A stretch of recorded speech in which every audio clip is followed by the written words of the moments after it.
From Griffith's experiment to the genetic code, today we decode life itself. Hey, welcome back to Shagufta's Need Adda Biology. So, molecular basis of inheritance explains how information flows DNA to protein. We'll see. So, here molecular basis of inheritance. What is called bimolecular? The molecular that controls inheritance is called nucleic acid, or we can call polynucleotide. Okay, तो nucleic acid दो types में divided है, DNA and RNA. DNA is the genetic material of humans and rare cases. So here DNA is the genetic material. Genetic material DNA होता है most of the organisms में. ठीक है, now ये जो सिग्मा है, सिग्मा की एक वैल्यू है जिसके अंदर न्यूक्लियोटाइड्स इतने होते हैं. कितने? 174:5386 न्यूक्लियोटाइड्स होते हैं. अभी हमारा लैम्बडा है विच इज़ बैक्टीरियोफेज. बैक्टीरियोफेज में 48502 बेस पेयर्स होते हैं. ठीक है, इकोलाई में हमारे पास होते हैं 4.6 इंटू 10⁻⁶ बेस पेयर हमारे पास प्रेजेंट होते हैं. हमारे पास नहीं, इन द सेंस इकोलाई में. ओके, अब ह्यूमंस की बात करते हैं. ये तो हेप्लॉइड हमें वैल्यू दी गई है, बट डिप्लॉइड वैल्यू में हमारा आता है 6.6 इंटू 10⁻⁹ बेस पेयर्स. ठीक है, नाउ ये हैप्लॉइड वैल्यू थी, ये हमारी डिप्लॉइड वैल्यू है. ठीक है, एनसीईआरटी में ये मेंशन किया है, हैप्लॉइड वैल्यू मेंशन किया है. ठीक है, ये डिप्लॉइड वैल्यू है, ये हैप्लॉइड एंड ये डिप्लॉइड. ठीक है, अभी हम देखेंगे पॉलीन्यूक्लियोटाइड चेन. अब पॉलीन्यूक्लियोटाइड चेन बनती कैसे? सबसे पहले 3 पार्ट्स में हम इसे डिवाइड करते हैं, which is nitrogen base, sugar and phosphate. अभी नाइट्रोजन बेस में भी 2 चीज़ें होती हैं, प्यूरिन एंड पिरामिडिन.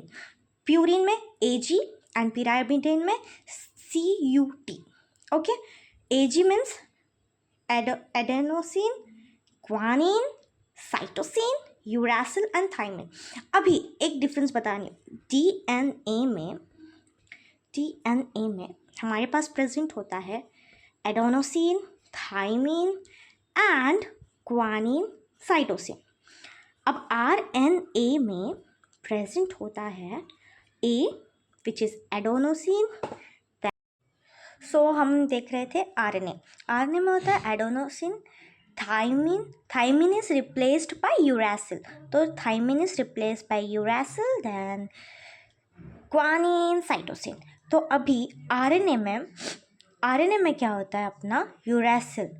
ठीक है, एंड डीएनए में थाइमिन. आरएनए के केस में थाइमिन इज रिप्लेस्ड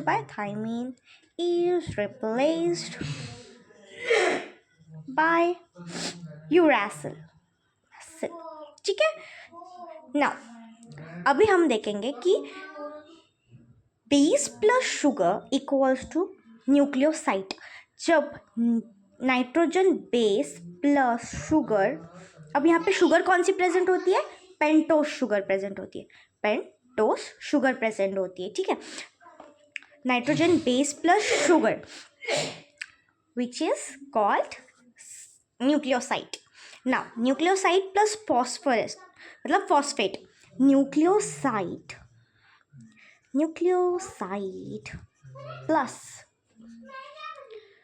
अपना ये फॉस्फेट ग्रुप. अब ये होता है अपना न्यूक्लियोटाइड. ठीक है, हम ऐसे भी बोल सकते हैं पॉलीन्यूक्लियोटाइड्स. ओके, अब आप बहुत सारे बच्चे इसमें कंफ्यूज होते हैं कि न्यूक्लियोसाइड कौन सा होता है और न्यूक्लियोटाइड कौन सा होता है. न्यूक्लियोटाइड में फॉस्फेट ग्रुप ऐड होता है. ठीक है, एंड न्यूक्लियोसाइड में सिर्फ base, nitrogen base plus sugar. यही अगर सिर्फ नाइट्रोजन बेस प्लस शुगर होगा तो वो न्यूक्लियोसाइड होगा. ठीक है, and tight nucleoside plus phosphate. अगर सो गाइस, अभी हम लोग वापस एक बार फटाफट से मैं आपको रिवाइज़ करवा देती हूँ. ठीक है, तो देखो सबसे पहले हमने क्या पढ़ा कि मॉलिक्यूलर बेसिस ऑफ इनहेरिटेंस का जो मॉलिक्यूलर होता है वो कंट्रोल करता है इनहेरिटेंस को, ठीक है, वो कंट्रोल करता है इनहेरिटेंस को, is called as nucleic acid और पॉलीन्यूक्लियोटाइड्स, ठीक है। अब न्यूक्लिक एसिड में क्या क्या होता है, न्यूक्लिक एसिड में आरएनए डीएनए होता है, ठीक है, DNA and RNA. DNA is the genetic material of majority of organism and RNA rare cases में होता है, फ्यू वायरसेस में only genetic material as a act करता है, ठीक है ना। हम देखा था फाइव की वैल्यू क्या थी, 174:5386 न्यूक्लियोटाइड्स, ओके। अभी हमने लैम्बडा मीन्स बैक्टीरियोफेज रेशियो, उसकी वैल्यू मैं बता देती हूँ 48502 बेस पेयर्स, ठीक है, इतने बेस पेयर्स उसमें प्रेजेंट बैक्टीरियोफेज में। नाउ इकोलाई, हम सीक्वेंस से चल रहे हैं, so E coli 4.6 into 10⁻⁶ base pair. Now human में क्या एनसीईआरटी में क्या मेंशन किया है, हैप्लॉइड वैल्यू मेंशन किया है, ठीक है, बट मैंने आपको डिप्लॉइड वैल्यू भी बता दी है। हैप्लॉइड वैल्यू कौन सी थी, 3.3 इंटू 10⁹ एंड डिप्लॉइड वैल्यू क्या है अपना 6.6 इंटू 10⁹ बेस पेयर्स, ठीक है। ये बेस पेयर की वैल्यू हमको एनसीईआरटी में हैप्लॉइड ही मेंशन की है, बट डिप्लॉइड मैंने आपको बता दी है, ठीक है। पॉलीन्यूक्लियोटाइड चेन में हमें क्या क्या ज़रूरी है, sugar, nitrogen base and phosphate हमें तभी लगाना है अगर जब हम फॉस्फेट ऐड करते हैं तब जाके वो न्यूक्लियोटाइड बनता है। जब हम फॉस्फेट ऐड नहीं करते, सिर्फ शुगर प्लस अपने पास ये होता है, शुगर प्लस नाइट्रोजन बेस होता है। सो गाइस, जैसे कि मैंने आपको बताया कि मेरी आज तबीयत बहुत ख़राब है, मतलब पिछले 2 दिन से कुछ ज़्यादा ही मेरी तबीयत ख़राब है। तो फिर ये टोटल 5 पेज में मैंने ये माइंड मैप्स बनाए थे। अभी हम लोग कहाँ तक देखते हैं मैं वो बता देती हूँ, क्योंकि मेरा गला बहुत पेन कर रहा है लिटरली। सॉरी। हम लोग आज रेप्लिकेशन हो सकता है तो ट्रांसक्रिप्शन भी हम ख़त्म कर देंगे, प्रोकैरियोट्स का एंड यूकैरियोट्स का, ठीक है। एंड जो ट्रांसलेशन होगा, और जो genetic code, translation lac operon and human genome, ये डीएनए फिंगरप्रिंटिंग, ये मैं आपको कल बाय टुमारो 5 PM तक मैं अपलोड कर दूंगी, ये आप देख लेना, ठीक है। सिर्फ 5 पेज में ये मैंने माइंड मैप्स कंसोलिडेट करके दिया है, बहुत अच्छा माइंड मैप है, ठीक है। मैं आपको अभी हम देखेंगे Watson Crick on the basis of X-ray diffraction data of Wilkins and Franklin double helix model. अभी इन लोगों ने क्या किया था, इन लोगों ने डबल हेलिक्स मॉडल दिया डीएनए का, ठीक है। मिशर 1869 में डिस्कवर हुआ डीएनए, ठीक है, बट उसका नाम क्या रखा गया था, डीएनए नहीं रखा था उसका नाम रखा था न्यूक्लिन रखा था। ये हमारा स्ट्रक्चर है डीएनए का स्ट्रक्चर, ठीक है। ये एक स्ट्रैंड में कितने बेस पेयर होते हैं, ठीक है, एक स्ट्रैंड में कितने बेस पेयर होते हैं मैं आपको बता देती हूँ। ये हमारा होता है 5 प्राइम, ये 3 प्राइम एंड ये 3 प्राइम एंड यहाँ पे नीचे एंड यहाँ पे 5 प्राइम एंड डाउन में। अभी आपको मैं ये बता देती हूँ, सॉरी गाइस, आज मेरी बहुत तबीयत ख़राब है, मैं आपको क्या बताऊँ। तो मैंने वहाँ पे न्यूक्लियोसाइड बोलते हैं। उसके बाद में हमने पढ़ा कि Watson Crick on the basis of X-ray diffraction data of Wilkins and Franklin double helix model, इन लोगों ने हमें डबल हेलिक्स मॉडल दिया। मिशर ने पहले ही 1969 में डिस्कवर कर दिया था डीएनए को, उसका नेम था एक्सक्यूज मी गाइस, सॉरी, उसका नाम रखा उन्होंने न्यूक्लिन, ठीक है। हमने देखा कि 5 प्राइम एंड 3 प्राइम एंड, ठीक है, ये हमने एंड्स देख लिए 3 प्राइम एंड 5 प्राइम।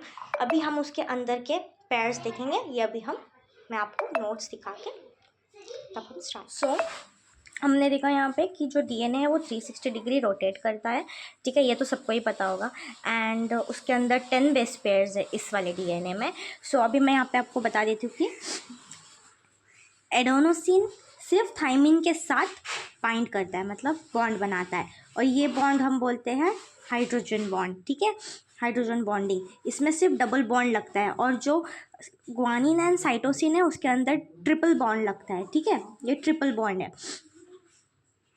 अभी आपको मैं यहाँ नीचे बता देती हूँ कि right hand coiled, two antiparallel होते हैं स्ट्रैंड्स, दो एंटी पैरेलल स्ट्रैंड्स होते हैं। देखो, एडेनोसिन बाइंड करता है, मतलब बॉन्ड बनाता है थाइमिन के साथ, एंड साइटोसिन बॉन्ड बनाता है ग्वानिन के साथ, जिसके बीच में ट्रिपल बॉन्ड होते हैं और इसके बीच में डबल बॉन्ड होते हैं। मैं लिख देती हूँ, डबल बॉन्ड एंड इसका होता है ट्रिपल बॉन्ड, ठीक है, डबल बॉन्ड ना। आपको बता देती हूँ सॉरी, जैसे कि आप देख सकते हैं ब्यूटीफुल माइंड मैप बनाया मैंने। अभी हम देखेंगे कि अब हमने डीएनए को तो देख लिया, अब डीएनए को पैकेट भी करना होगा। तो packeting of DNA helix.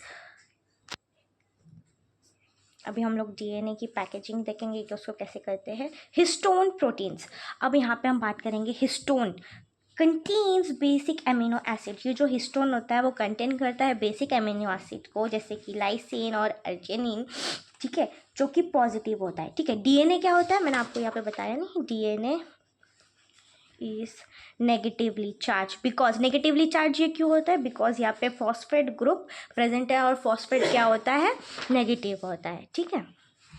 Then guys mind मत करना कि मैंने अपने इतने सुंदर सुंदर नोट्स को गंदा कर दिया। अब पढ़ाई करने के लिए, समझने के लिए, ये सब तो अभी हमें करना ही पड़ेगा, राइट। तो जब तक मैं आपको ऐसे करके एक्सप्लेन नहीं करूँगी तब तक ना मुझे एक्सप्लेन करना आएगा और ना ही आपको समझेगा, ठीक है।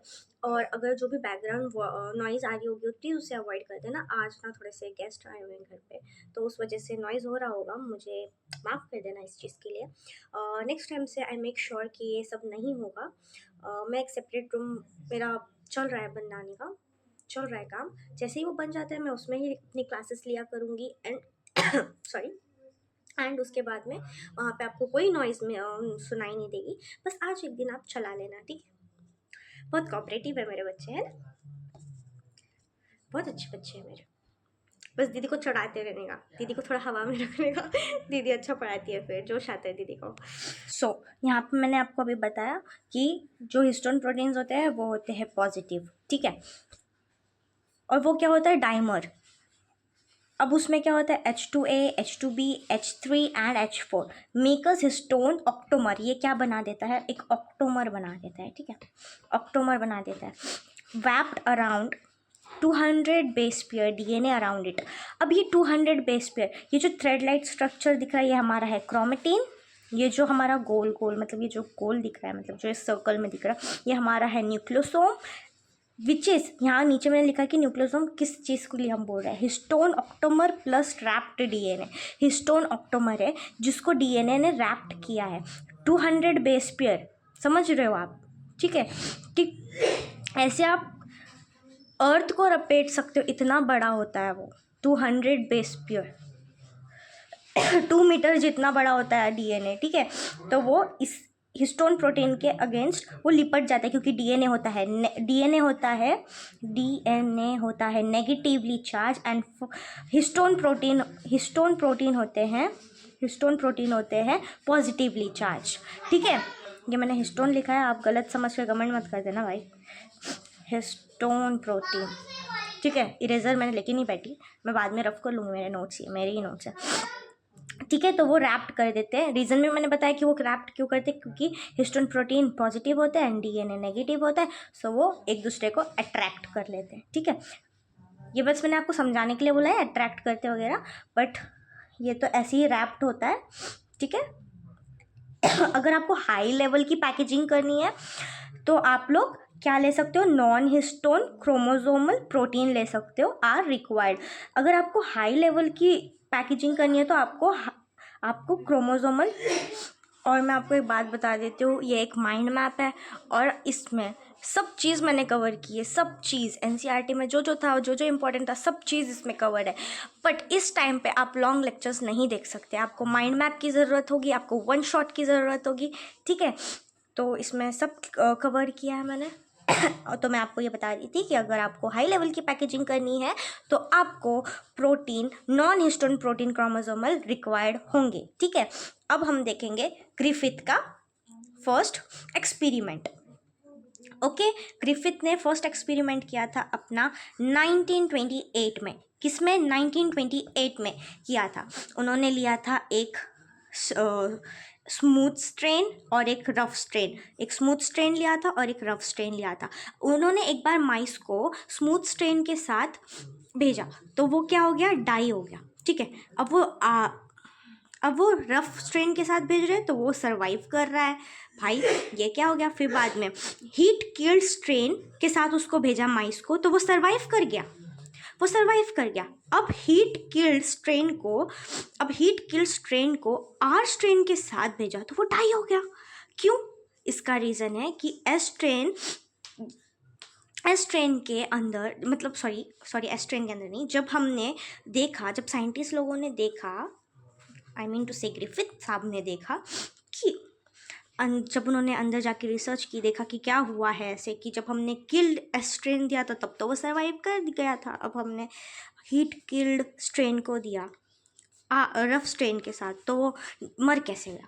क्योंकि उसके अंदर वो उसके सेल्स एक्टिवेट हो चुके थे। एस स्ट्रेन के सेल्स जैसे ही रफ स्ट्रेन में चले गए वो एक्टिवेट हो गए एंड देन माइस की डेथ हो गई, ठीक है। एस स्ट्रेन रिकवर्स फ्रॉम माइस। फिर जैसे कि मैंने आपको बताया कि यहाँ पे आपको लिखा भी है, या आप अपने मार्क कर लेना या फिर लिख लेना। इंपॉर्टेंट पॉइंट है कि जो एस स्ट्रेन रिकवर हो गया हार्ट के माइस से, हार्ट के माइस में वो अपना सेल एक्टिवेट कर दिया एस स्ट्रेन ने, हीट किल्ड एस स्ट्रेन ने, ठीक है। सो यहाँ पे वो एक्सपेरिमेंट है जो 3 लोगों ने, बहुत बड़े महाशय थे वो लोग, वो क्या कर रहे थे? उन्होंने 3 टेस्ट ट्यूब लिया, इन लोगों ने, बायोकेमिकल कैरेक्टरिस्टिक वाले ने 3 टेस्ट ट्यूब लिया। अब उनको पता तो नहीं था उस ज़माने में कि क्या जेनेटिक मटेरियल है, किसी को पता नहीं था, ठीक है, उस ज़माने में। तो उन लोगों ने क्या किया, ये जो 3 साइंटिस्ट हैं, एरवी, मैकलीड एंड मैकाडी, इन लोगों ने क्या किया, 3 टेस्ट ट्यूब लिया। एक में, मतलब इन सब में चलो मैं आपको ऐसे समझाती हूँ कि इस टेस्ट ट्यूब में क्या किया, RNA को डाइजेस्ट कर दिया, ठीक है, RNA को डाइजेस्ट कर दिया तो आगे प्रोटीन और DNA चले गए, ठीक है। अब यहाँ पे RNA को कैसे डाइजेस्ट किया? यहाँ पे RNAs प्रोटीन डाला जिसके वजह से वो डाइजेस्ट हो गया, ठीक है। तो अब आगे जनरेशन में प्रोटीन एंड अपना इसके गए, प्रोटीन एंड कौन, हाँ DNA गया, ठीक है। अब DNA ही तो जेनेटिक मटेरियल है, वहाँ पे किसी को नहीं पता, तो अब उनको ये तो पता चल गया कि RNA तो जेनेटिक मटेरियल नहीं है। अब दूसरे टेस्ट ट्यूब में क्या किया, प्रोटीन को रुकवाया, प्रोटीनेज डाल दिया, प्रोटीनेज, एंड RNA और DNA को आगे भेजा। तो DNA तो उसमें है ही, तो DNA तो जाएगा ही, DNA तो गया। अब फिर इसमें क्या किया, DNA को रोक लिया, DNA को।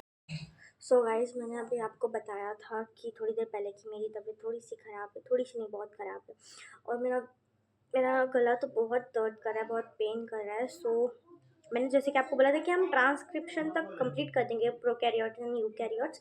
अभी फ़िलहाल हम यहाँ तक तो आ गए हैं, हर्शीज़ एंड चेस एक्सपेरिमेंट तक तो हम आ गए हैं।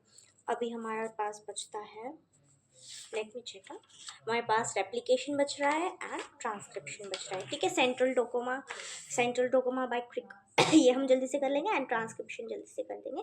देन मैं भी रेस्ट ले लेती हूँ, आप भी रेस्ट ले लेना, एंड कमेंट में ज़रूर बताना मुझे, मैं जो भी क्वेश्चंस करूँगी वो कमेंट में बताना, एंड ये भी बताना कि आपको वीडियो कैसे लगा। अगर ऐसा और वीडियो चाहिए जैसे कि माइंड मैप्स, मेरे पास सारे चैप्टर के माइंड मैप्स है, even I have class 11th also.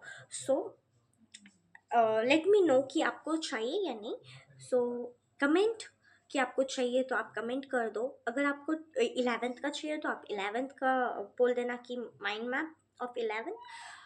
अगर आपको 12th का चाहिए तो 12th का। मैं ऐसे ही लाती रहूँगी क्योंकि अभी ये वही पीरियड चल रहा है कि जहाँ पे आपको माइंड मैप्स की ज़रूरत पड़ेगी, ठीक है।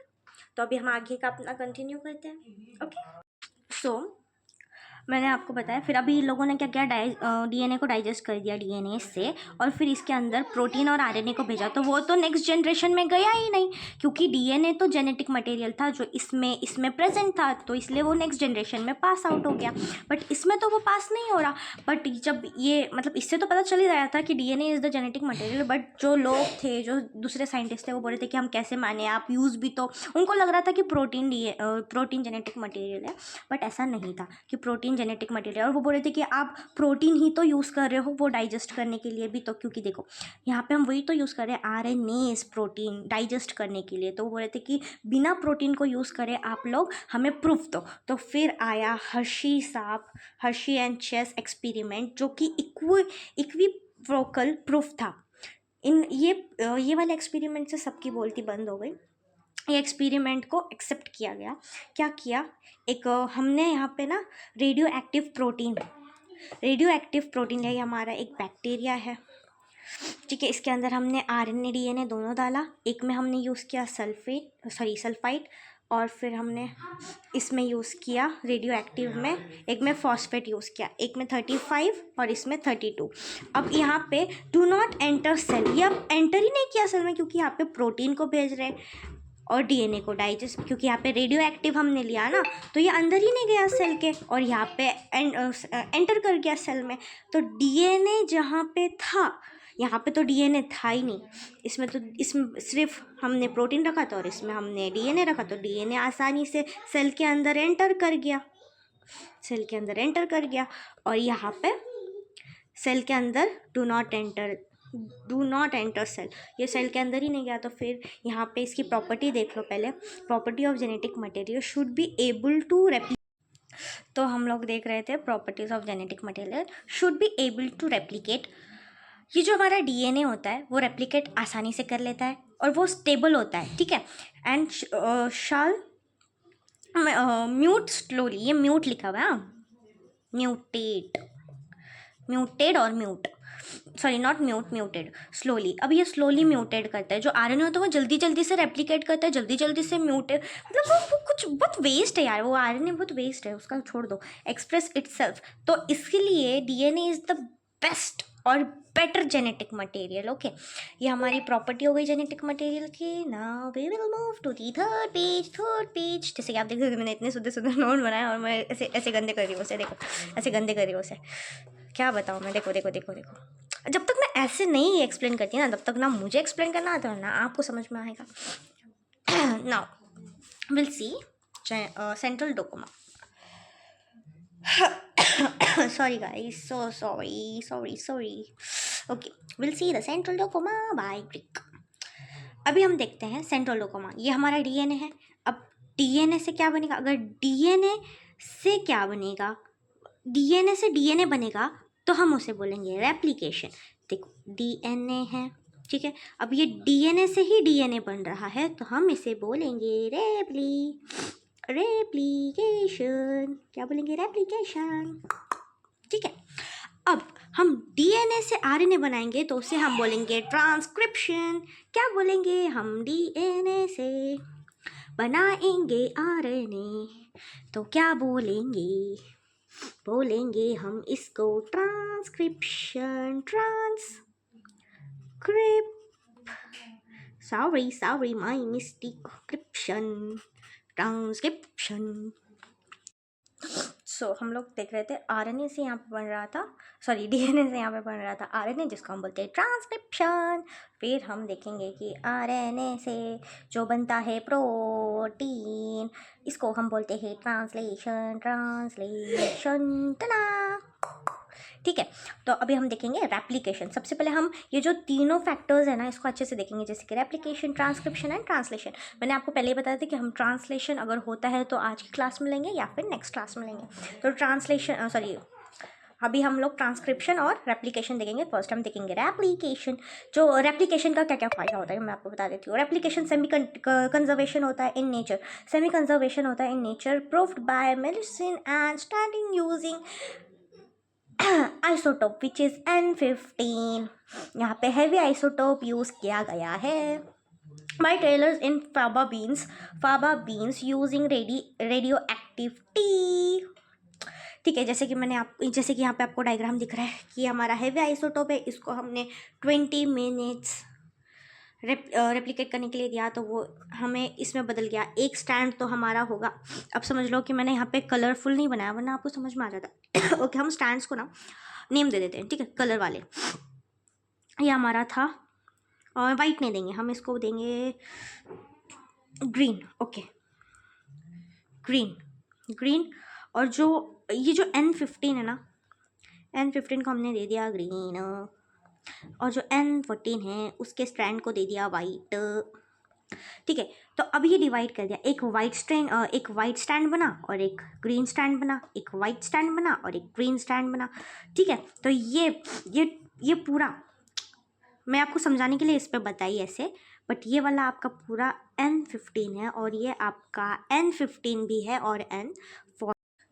तो यहाँ पे हमने फिर यहाँ पे उसको हमने और डिवाइड करवाया, तो वो यहाँ पे 4 स्टैंड्स दे दिया। एक का होगा N14, एक का होगा N15 और एक का होगा N14। फिर पूरा एक N14 ही बनेगा, एक पूरा N15 ही बनेगा, ऐसे। अब यहाँ पे हम नीचे देख लेते हैं जल्दी जल्दी से कि ये हैवी है, ये हाइब्रिड है, और है हाइब्रिड एंड लाइट है।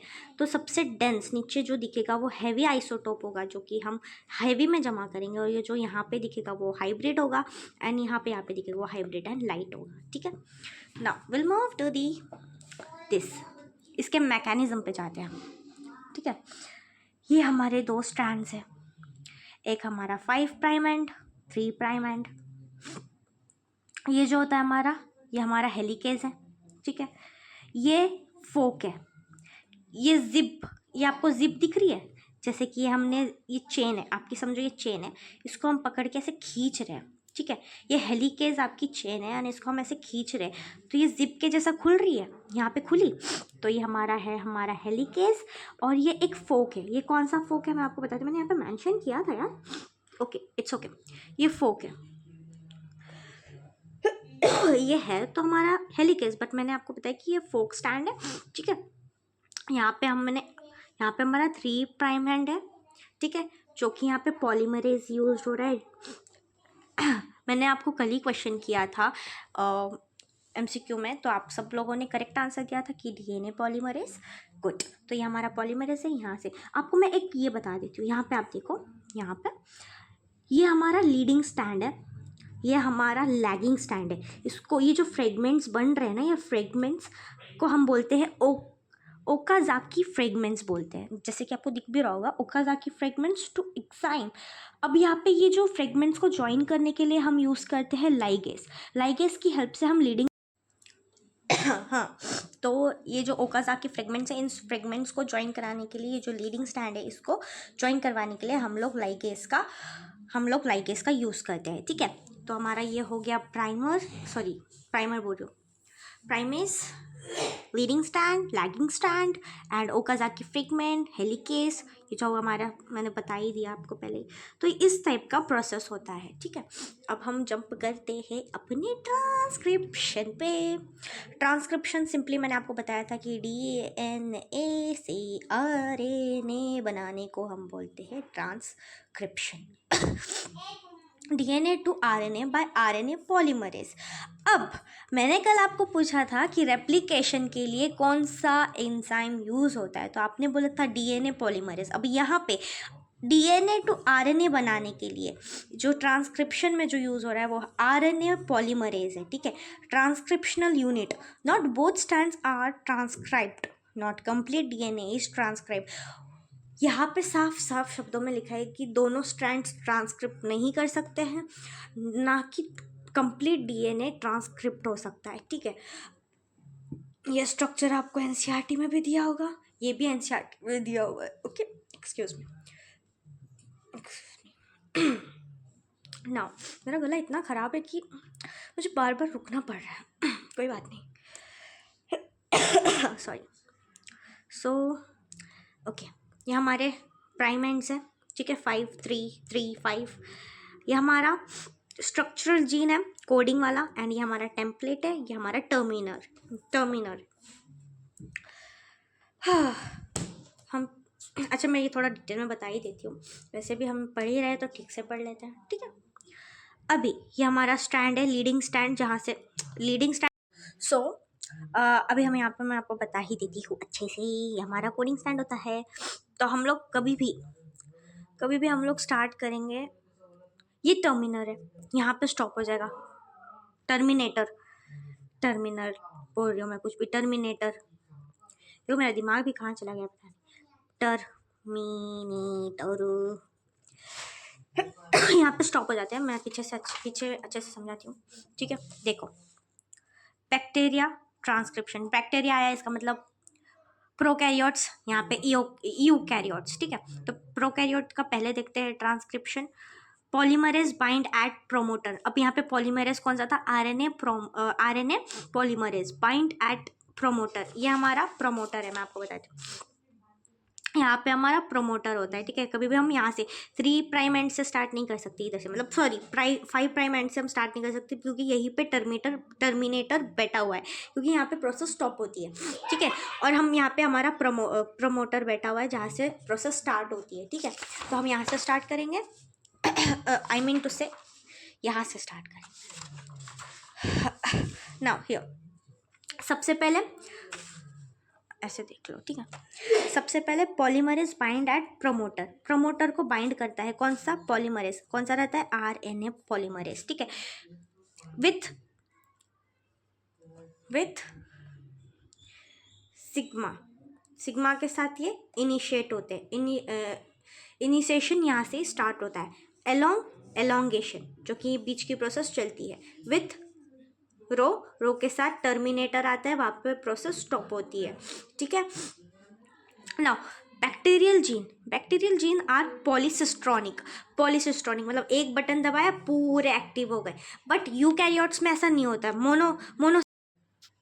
तो इसमें क्या होता है, यूकैरियोट्स में मोनोसिस्ट्रॉनिक होता है, जो कि एक बटन दबाने से बस एक ही प्रोटीन जनरेट होता है, मतलब एक्टिव करता है, ठीक है। तो यहाँ पे हमारे पास होता है पॉलीसिस्ट्रॉनिक, ओके। नाउ अभी हम जाते हैं यूकैरियोट ट्रांसक्रिप्शन पे, ठीक है।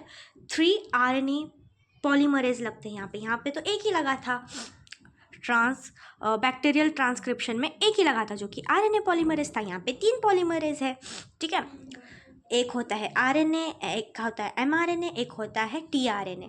Polymerase 1 RNA, polymerase 2 mRNA, polymerase 3 tRNA, ठीक है। सबसे पहले ना मैं आपको बता रही थी कि यहाँ पे करते क्या है, यहाँ पे क्या करते हैं यूकैरियोट ट्रांसक्रिप्शन में, ये हमारा कोडिंग स्टैंड है। यहाँ पे इंट्रॉन्स होते हैं, यहाँ पे एक्सट्रॉन्स होते हैं। ये जो हमारे वाइट ब्लैंक दिख रहे होंगे, हाँ, जो ब्लैक शेडेड है ना, वो हमारे क्या है, एक्सॉन्स। और हमें इंट्रॉन्स रिमूव करना होता है, क्योंकि हमें इंट्रॉन्स की कोई ज़रूरत ही नहीं है, वो फालतू में थोड़ी ना कुछ भी फालतू चीज़ें लेके बैठेगा हमारा, ठीक है। तो वो हमें ये स्लाइसिंग करनी होती है, एक्सट्रैक्ट करना होता है, एक्सट्रैक्ट या फिर स्लाइसिंग, बट इस प्रोसेस को तो स्लाइसिंग ही बोलते हैं, ठीक है। स्लाइसिंग करनी होती है, तो हम क्या करते हैं, इंट्रॉन्स को रिमूव करते हैं, ठीक है। HNRNA, introns remove. फिर रिमूव करने के बाद क्या करते हैं, यहाँ पे कैपिंग कर देते हैं, और यहाँ पे टेलिंग, सामने कैपिंग कर देते हैं किसकी, फॉस्फेट कैपिंग कर देते हैं, और यहाँ पे हम लोग टेलिंग कर देते हैं। यहाँ पे बन जाता है mRNA, यहाँ पे HNRNA, ओके। यहाँ पे आपको मैं बता देती हूँ, RRNA में 28 18 5, अब इसमें mRNA में HNRNA, फिर tRNA में 5sRNA, फिर snRNA, ठीक है। अब सो गाइस, अपनी दीदी को चढ़ाते रहना चाहिए, ठीक है। अपनी दीदी हवा में रहना चाहिए, तो दीदी और अच्छे से इंटरेस्ट से पढ़ाए। चढ़ाते रहोगे ना दीदी को, गुड। सो गाइस, हमने फाइनली ट्रांसक्रिप्शन तक हमने ख़त्म कर दिया है। तो अभी हम लोग चलते हैं जेनेटिक कोड्स पे, बट ये जेनेटिक कोड्स एंड ट्रांसलेशन हम लोग देखेंगे नेक्स्ट वीडियो में। मैं कल आपको 5 PM तक आपको अपलोड करके दे दूँगी, आप लोग टेंशन मत लेना। And I wish and I want to wish you कि all aspirants be prepared for your upcoming NEET exam and all the best for your upcoming NEET exam. में तो ये हमेशा बोलती हूँ, and all the best for your practicals में। जैसे कि आपको बताऊँ कि इस मंथ में सबके प्रैक्टिकल्स चलते हैं, किसी किसी के हो भी गए होंगे और किसी किसी के प्री बोर्ड्स चल रहे होंगे, उनके लिए all the best and all the best for your preparation. And यहाँ पे मैं वीडियो एंड कर रही हूँ बिकॉज मैं आज पूरा लेने वाली थी बट मेरी तबीयत थोड़ी सी लो है, ख़राब है, तो उस वजह से मुझे आज यहीं तक का वीडियो लेना पड़ रहा है। सॉरी गाइस, कल बाय टुमारो 5 PM मैं ये वीडियो अपलोड कर दूँगी। Take care, see you soon and bye bye guys.